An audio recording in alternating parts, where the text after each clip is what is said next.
সম্মানিত প্রবাসী ভাই ও বোনদেরকে উদ্দেশ্য করে বলছি, দৃষ্টি আকর্ষণ করে বলছি, ভিডিওটা ধাক্কা দিবেন না ভাই।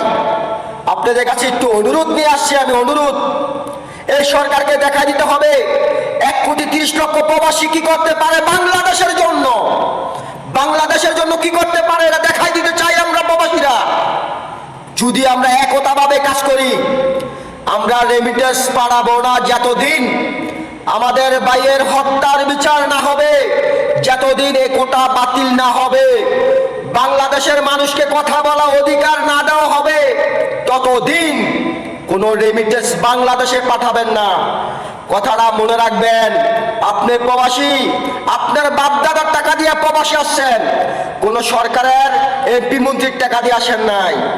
অনুরোধ, রেমিটেন্স বন্ধ করবেন। কেডা কেডা সবাই শেয়ার করবেন।